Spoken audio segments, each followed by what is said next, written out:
Hello again, my mate Vince here. I'm back on the Rolls Royce, and guess what part number we're on now? Number 30. Can you believe it? Thought it might be done and dusted by part 30, but the list of faults just keeps growing. So anyway, in this video today, it's going to be finishing off the rear brake pump because we've got leaks on the brake pumps, so we're going to be doing that. Problem with this one is it's right at the rear of the engine, very hard to get to, so it's a kind of continuation of part 29. But to begin with, I just want to keep you up to speed.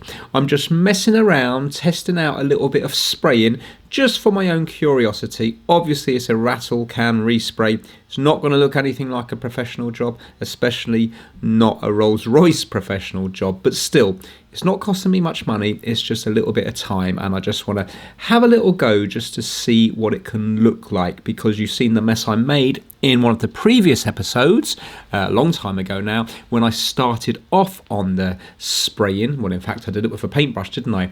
But now I am learning just a little bit more, so I just want to test it. So in this video, to begin with, I'm just going to be messing around spraying up the front wing, and then after that we're going to move on to the rear brake pump, and then we'll see at the end of the video whether or not we still have a hydraulic leak, or whether we might be leak free at long last on the hydraulic system, apart from the brake caliper, which will be, fingers crossed, in the next episode.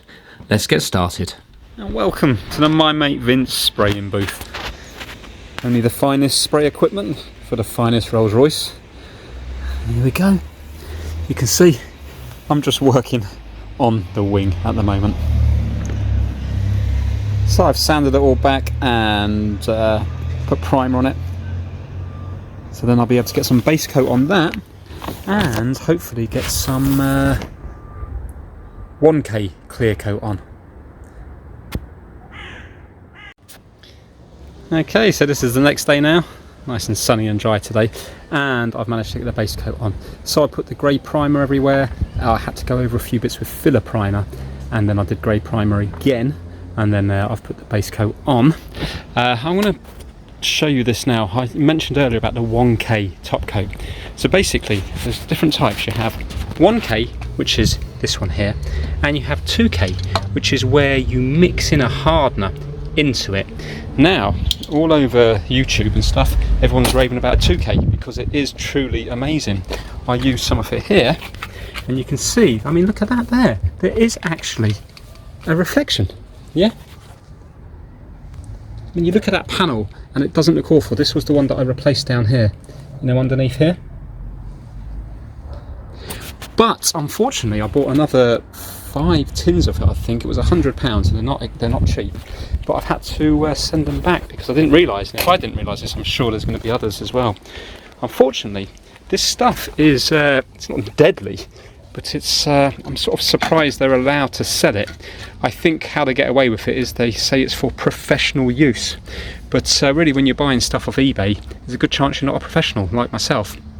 So basically in here you have something called isocyanates, and it's bad news if you breathe it in, and it can even get through your skin as well. So I don't want to do any scaremongering, you know, just obviously you can do the research yourself, but basically the 2K paint has a hardener in it. So what you do is it comes with this little cap, you pull it off, you put the ring in here, and then you pull this out, and then you basically twist it, and what it does is it breaks something on the inside to release the hardener in it. When the hardener is released inside, I think you've got about, some people say 8 hours, other people say 24 hours if it's kept in the fridge, but basically after that apparently it's useless. The problem is if you breathe that stuff in, then I think it can solidify in your lungs and it can lead to occupational asthma. But then when you do a bit more reading into it, you see people have been properly, it's ruined their lives, you know, they can only take a few steps. I presume this is people that work with it all day every day, but still I'm not taking a risk on that. With that you need to have an air-fed suit. With this stuff here, this is just going to be similar to the stuff that you're going to buy in Halfords, which basically dries by evaporation, while this actually dries by a chemical bonds, a bit like maybe epoxy glue. So yeah, I just thought I'd mention that. Now it's unfortunate because this gives such a nice finish, and this is probably going to give a horrible finish, but there's not really, I'm not willing to use that one there.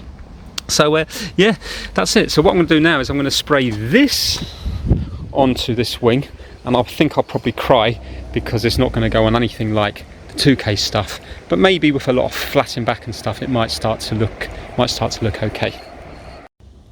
Okay, so I've been blessed with another fine day, and the 1K clear coat has all gone on, and what I'm doing now is I'm flatting back to try to get a more level finish, and then hopefully I'll be able to polish it. And I'm just curious to see what it's going to turn out like. So I've started on 1500. I now am working on 2000 grit, wet and dry. So I've got my bucket there, I'm constantly wetting it and rubbing it down. Then I'll go to 2500, then I'll go to 3000, and then the final thing will be done with the old polisher over there in the bag and the stuff.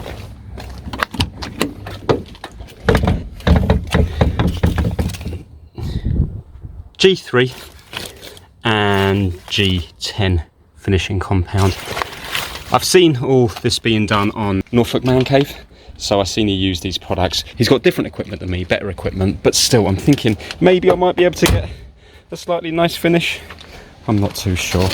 So yeah, I'll come back to it when it's all polished and we'll see whether or not there's a reflection on it. Okay, so I've been very busy with Ben's polisher and I've washed it all down now. So now I'm going to try to dry it up and see what it comes out like. But I think it looks like reflections are starting to appear. So yeah. Right, so let me dry it. I think I'm going to take off all this horrible layer cardboard and see what the end result is like. I can definitely see a few kind of little runs and stuff, but you know, if it was better than it was, I didn't really show you this side much because the hedge was grown over it, but this side was easily as bad as, well, it was worse than this side because you haven't got the beauty of the Aylesbury duck. You just had all the bad paintwork, and also where I brushed all the paint on with a paintbrush. So I don't know, you've probably seen this before, this was all brushed. So yeah, I'm actually quite hopeful. So I've taken all the cardboard bits off and all the masking tape and stuff, and I've kind of got mixed emotions with it. Yes, it looks much better than it did before, and you know, from a good distance away, I'm about probably 5 meters away from it now, I think it's going to look just fine, but when you go up close I can just see loads of imperfections. But you know, I think I might be able to get it better. It's just that I don't want to keep sanding because I don't want to have to go down through the you know, the gloss coat to get to the top coat, to get to the base coat underneath. But maybe when I come to do that door or something, I'll experiment a bit more and see how much I can sand it. But considering that side there, it definitely looks better now. So let me get close up. You can see all around the front here we definitely have a shine now. You can see a few reflections of the trees and stuff, but I think it needs more cutting to get a better shine on it. You can see my the phone there. That's it there. This is a bad bit here. There's a few scrapes and there's a nasty run along where here. Nasty run coming down here. Top bit's quite nice. You can see the reflection there of the hedge. So that's kind of okay. And then we've got this bit down here, which also looks nice. You can see the reflection of the phone. But now, can you see there? You can see it's a lot more orange peely than the Rolls Royce one. Let's go over to the Rolls Royce one, and you can see there. Can you see that's just clean? While this, can you see the difference? Let's go half and half. There. Can you see how much orange peel I've got compared to that? So I'm not sure, is that because I didn't flat back the base coat and I just went on and I flatted back the top coat? Did I need to flat back the base coat to make it nice and flat, then put the top coat on? My worry is when I read online, a lot of people said don't do that because you need it. You need the top coat to adhere to it. If you make it too smooth, I don't know, maybe it doesn't stick properly. Not too sure. Answers down below if possible. And these are the bad bits. This is where I went too much with the 1 coat, because this 1K stuff is a lot more runny than the 2K stuff, so it's really easy to get runs.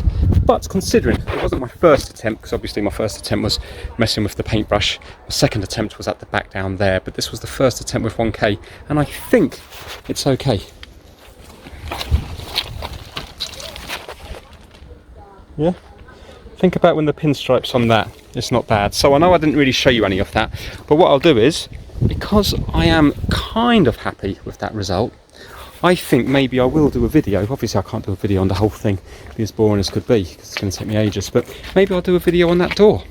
And that might be quite nice, because you can see how bad the door is. So if I can get the door looking like the other wing there, then yeah, it might be okay. So I'll do that in a future video.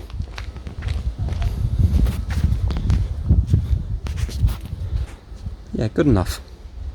Right, so I'm just sat here eating my nice Mexican cheese tomato brown bread sandwich with my nice mug merch, and I noticed something, and I mentioned it to my dad, and he said, yeah, he's often noticed that, but I've never noticed it before. Look there, what do you notice? Bearing in mind that this is obviously originally a very, very expensive car. Now that I've seen it, I can't stop seeing it.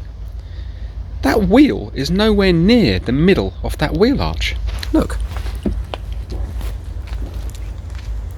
It's off to the front by a couple of inches, or at least an inch and a half. Is that just my car? Surely Rolls Royce wouldn't have designed it like that. Look at it, it's way out. It's to the front. The whole wheel is to the front. And if you look here, so you can get about a, I can sort of get about my knuckles just in here like this, and here I can get like 2 knuckles in. And if we go around to the other side, you can see it's roughly the same. And well, it's a little bit different there, isn't it? But that wheel still, I don't think, is sitting in the middle of that wheel arch. It's hard to see because I can't move back on that one.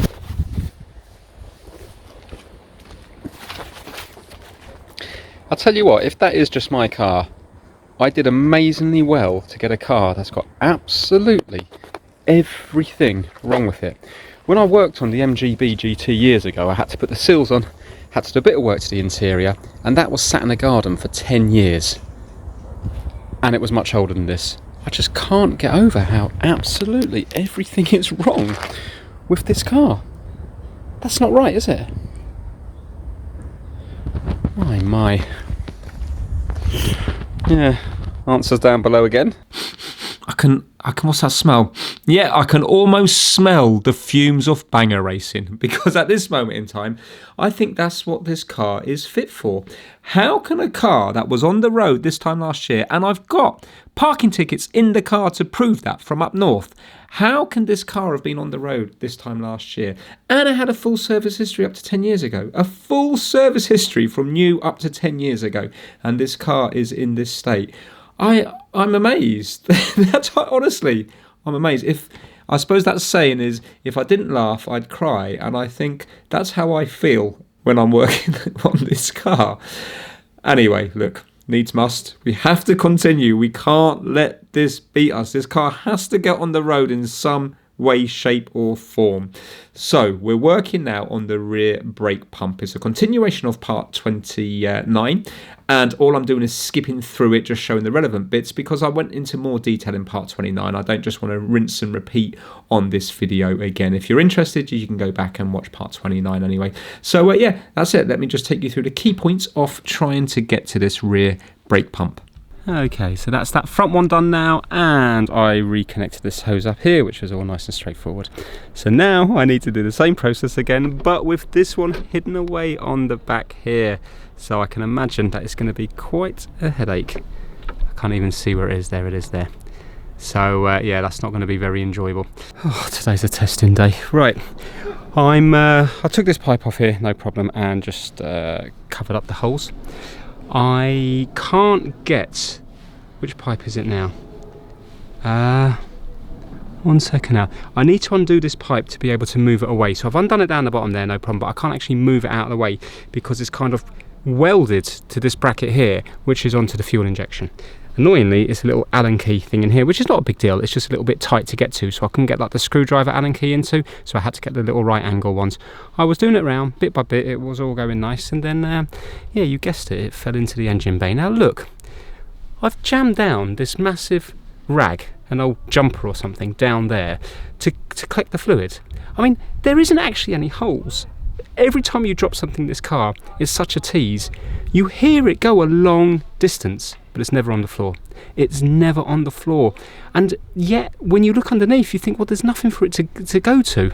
I have bought a tool, a magnetic tool, but I have to be able to see it in order to retrieve it. And I can't see it at all. So I think it's gone wherever that washer's gone from the wiper, it's gone. And then I thought to myself, okay, Vince, you know, it's not that big a deal. Just worry about it later. Don't waste time on it today. I'll go in to get another Allen key. I opened up the door, and then, I went in the door fine. Then when I was inside, I opened up the door, knocked over my tripod here, which in turn knocked over my bottle of LHM fluid, because I had it open with the lid balanced on top, because I know I need to grease up these O-rings. And of course, it knocked over. And then, by the time I got to it, it was just going glug, glug, glug, glug everywhere. And now, half of it's gone on the floor here, and in my toolbox here. So irritating, but not as irritating as dropping things down here, never to return. So I think eventually, when I can get fully under the car to do other work, maybe then I've got a feeling I'm going to come across all these things that I've lost, and not only me, all the owners for the last 30 odd years as well.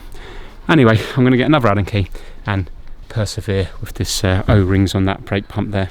Right, I thought I'd film this bit here. So I've managed to get the pipes away from that one there, but really I would like to take the brake pump out if possible. So what I did is, I don't want to get involved with undoing all the fuel pipes, but I've undone the bolt here, here, and one here, and it allowed me to kind of slide this bit, well, not slide, but kind of bring this bit over. Yes, these pipes here are under a slight bit of strain, but not much. You can see they're still flexing around the place. And now what I've done is I've managed to get the brake pump removal tool on there. I had to actually kind of get it into place and then tap it with a hammer because of all the gunk and everything down there. It wasn't going on nicely, but look, I've got it on here now. So I'm going to get the massive torque wrench on that now and see whether this one budges. Okay, so I'm doing it this way here because I don't want to smash the window. Here goes.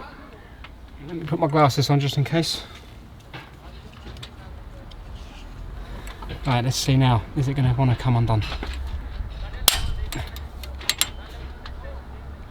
Wow. Wow. How much force do you need for these things?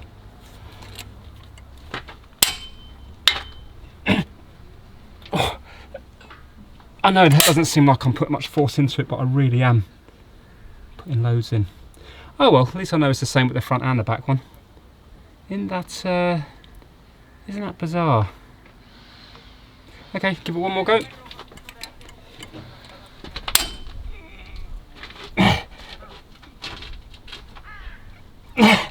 No, that's not coming undone. Surely it's not some sort of reverse thread thing.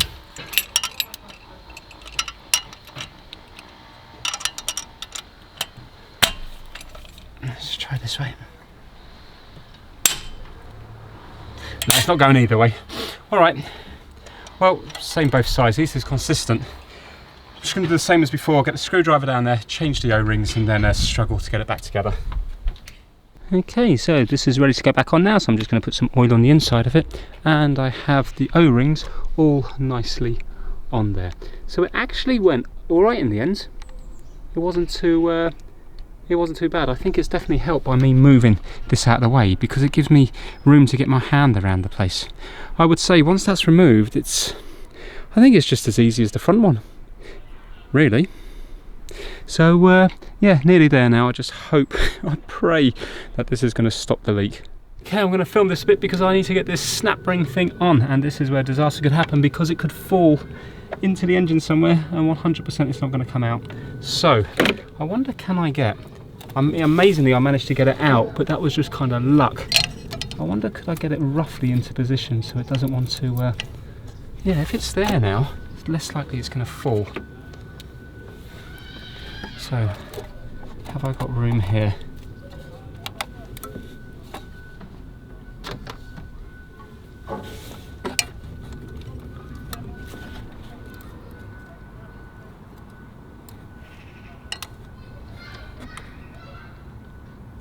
Just want to line up the little holes.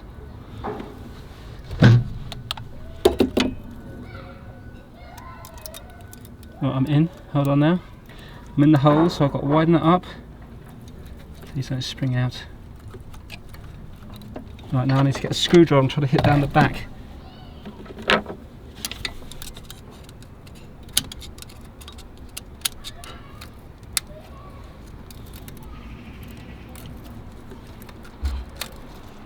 Wow, I'm in.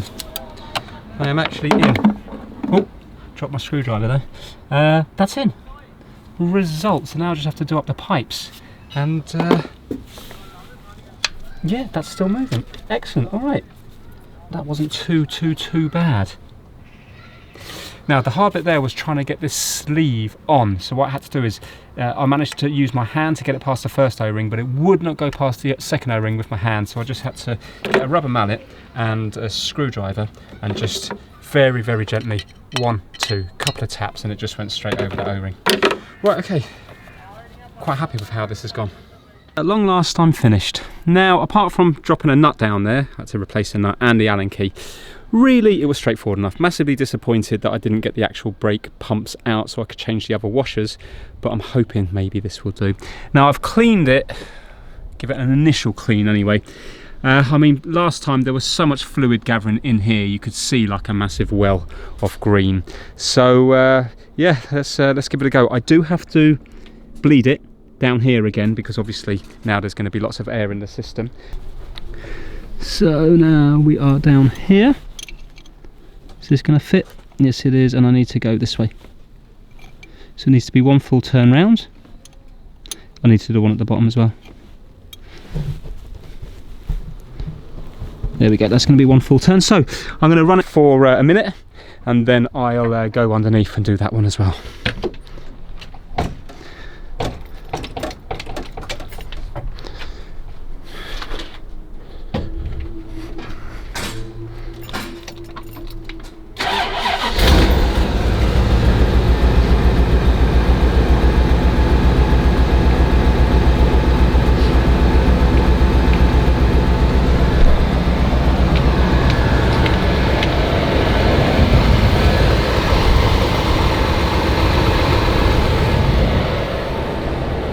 Wonder how the reservoirs are doing. Oh, okay, so that one's dropped now, which was good because that one was overfilled before.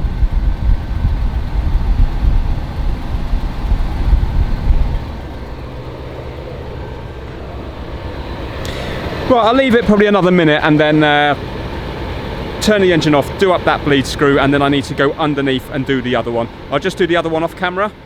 So that's them both bled. Let's see now if the lights are going to go out, and then we'll do the brake pump test and see if it's still, see how long it takes for the lights to go out, and then we'll see how long it takes for the lights to come back on when we turn the engine off.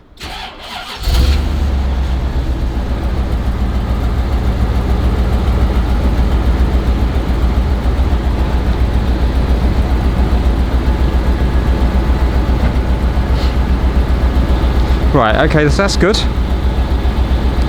Now I think I'm going to turn the engine off and let's see, and now put it back on here but not start the engine. Let's see how many pumps it takes.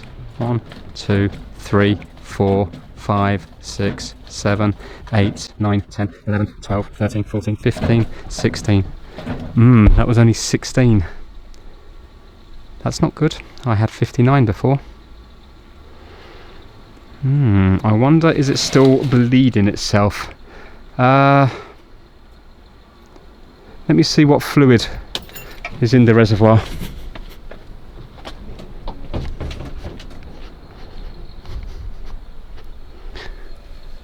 That's weird, that one's gone up again. That one's gone up.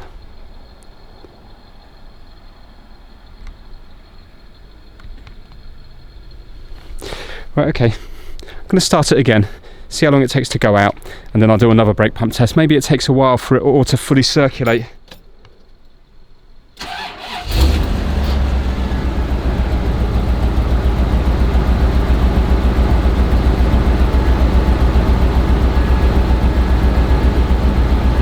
Do you know what? I'm going to leave it running for a few minutes and then we'll do the brake pump test. Maybe I'll leave it on for 5 minutes or so.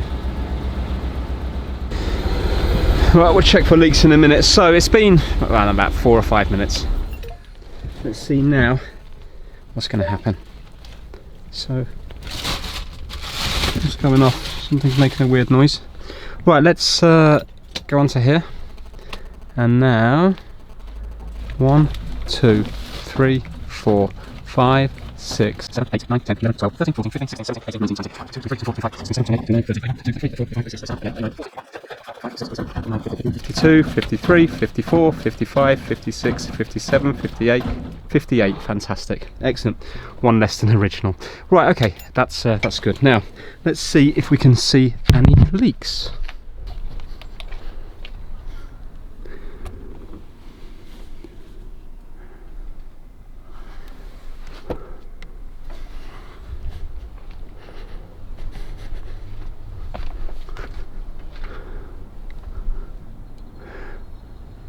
Right, well I can't see anything there, but it was the front one that was that we had it all in down here, didn't we?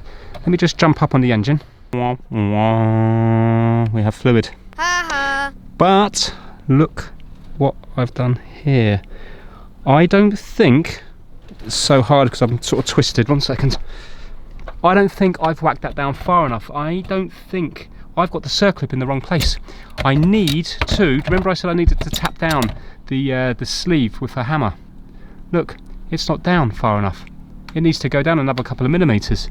So that's why we're leaking a bit of fluid, I think. So what I'm going to do is get a hammer, tap that down, and then get the circlip in the proper place. Then I think we might be okay. Right, so I'm going to go against here. I'm going to tap it down to get it over the second O-ring. There you go, look at that, it's gone down. That's gone down about 4 mil. So they're definitely much harder to put on than take off. So maybe those O-rings were loose. Yeah, that's definitely down. Now, let's get this.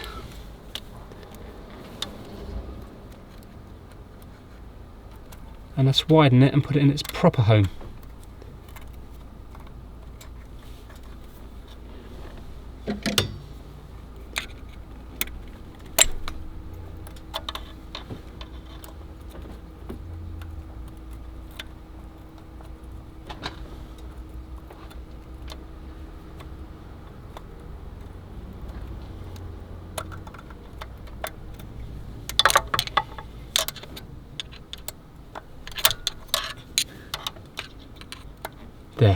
There we go, and it just clicked in. Lovely, excellent. Right, let me mop up the mess.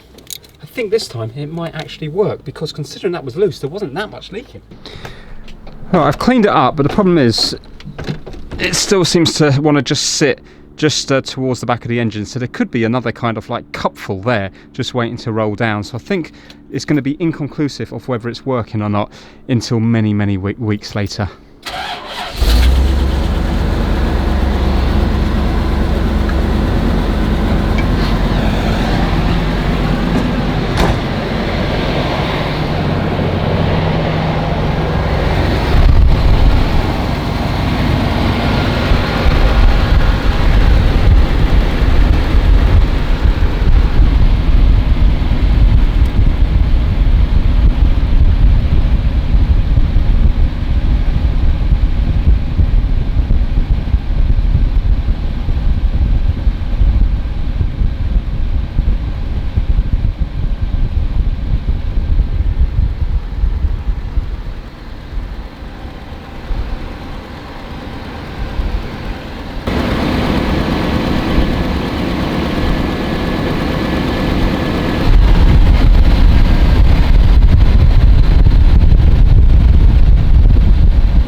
Right, well, I mean, it's certainly not pouring out of it, is it?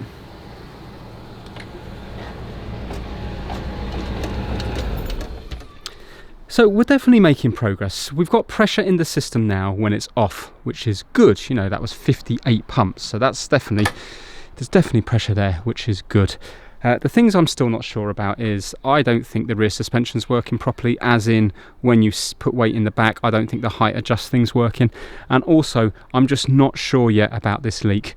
I don't want to say it's fixed to then look at it in 3 days' time after starting it like 10 more times to find the massive pool of green fluid in there. I suppose really the telltale sign is going to be if these levels stay up. So right now they kind of look perfect because we have one here, which you can see is just on the, well basically that's perfect. The green is just up to there. And that one there also looks perfect as well. So I think it's just going to be one of those things of just keeping an eye on it.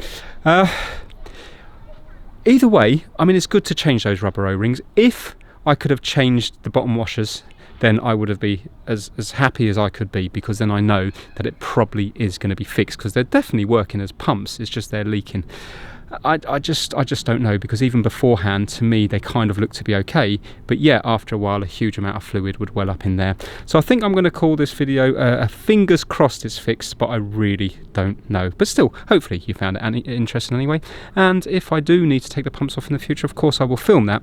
And it could be game over. You know, if I break those pumps when they come out, it could be game over. But at the same time, you can't be filling up a pint of fluid every every little drive you go on. It's not an option.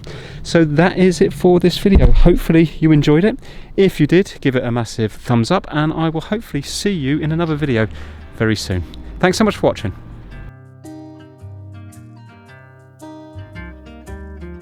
I went out and tried to cut a pine tree down, fell through the ground like Alice. What a sound. This must be a nest. I got rocks and sticks against my chest. I'm Alice. Dear Queen of Hearts,